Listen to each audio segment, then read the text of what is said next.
காலையில் எழுந்த உடனே முதல் வேலை பேஸ்ட்டு ப்ரெஷ்ஷை தேடுறோம். ஆனால் எதுக்காக நம்ம பல் விளக்குறோம்னு எத்தனை பேருக்கு தெரியும்? கொஞ்சம் தெரிஞ்சுக்கங்க. முதல் நான்கு பற்கள்னால் நாக்குக்கு நேர மேலேயும் கீழே இருக்கக்கூடியதான் முதல் 4 பற்கள். இது பார்த்திங்கன்னா சிறுநீரகத்தோடையும் சிறுநீர் பையோடையும் தொடர்புடையதுங்க. அதுக்கு அடுத்தாப்புல பார்த்திங்கன்னா ஒரு கோரை பல் இருக்கும். இது கல்லீரல் மற்றும் பித்தப்பையோடு சம்மந்தப்பட்டதுங்க. அதுக்கு அடுத்து இருக்கக்கூடிய 2 பற்கள், அதாவது முன்கடவாய் பற்கள்னு சொல்லுவோம். இந்த ரெண்டுமே பார்த்திங்கன்னா நுரையீரல் மற்றும் பெருங்குடலோடு சம்மந்தப்பட்டது. அதுக்கப்புறம் இருக்கக்கூடிய முன்கடவாய் பற்களை அடுத்த 2 கடவாய் பற்கள் உண்டு. அது வயிறு மற்றும் மண்ணீரலோடு சம்மந்தப்பட்டதுங்க.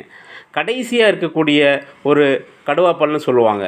அந்த பல் இதயம் மற்றும் சிறு குடலோடு சம்மந்தப்பட்டது. ஸோ ஏன் இப்போ பல் தேய்க்கிறோன்னு புரியுதுங்களா? காலையில் எழுந்து நீங்கள் ப்ரெஸ் பண்ணும்போது ஆட்டோமேட்டிக்காக இதோட கனெக்டிவிட்டியில் இருக்கக்கூடிய உள்ளுறுப்புகள் பார்த்திங்கன்னா சுறுசுறுப்பு அடையும்.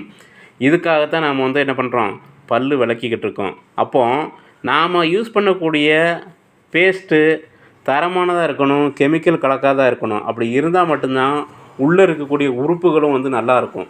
இல்லாத பட்சத்தில் வேறு ஏதாவது நம்ம தேய்க்கும்போது இதோட கனெக்டிவிட்டி உள்ளே போய் பிரச்சனையை உண்டு பண்ணுது. ஸோ பார்க்குறதுக்கு சாதாரண விஷயமாக தெரியலாம், ஆனால் இதுக்குள்ளே இவ்வளோ விஷயம் இருக்குங்கிறது எத்தனை பேருக்கு தெரியும்? ஸோ நீங்கள் தெரிஞ்சுக்கிட்டிங்கன்னா ஒரு தரமான பேஸ்ட்டை வாங்கி பயன்படுத்துங்க. ரொம்ப ஆரோக்கியத்துக்கு முக்கியமான ஒரு விஷயம் பேஸ்ட்டுங்க. ஸோ பல் முக்கியம், பேஸ்ட்டும் முக்கியம். ஸோ சரியானதை தேர்ந்தெடுங்க, பயன்படுத்துங்க.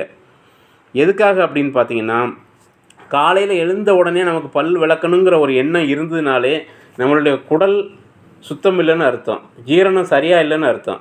உங்கள் உடம்பு நார்மலாக ஜீரணம் ஆகியிருந்தனா காலையில் எழுந்திரிச்ச உடனே நமக்கு பல் தேய்க்கணுங்கிற எண்ணமே வராது.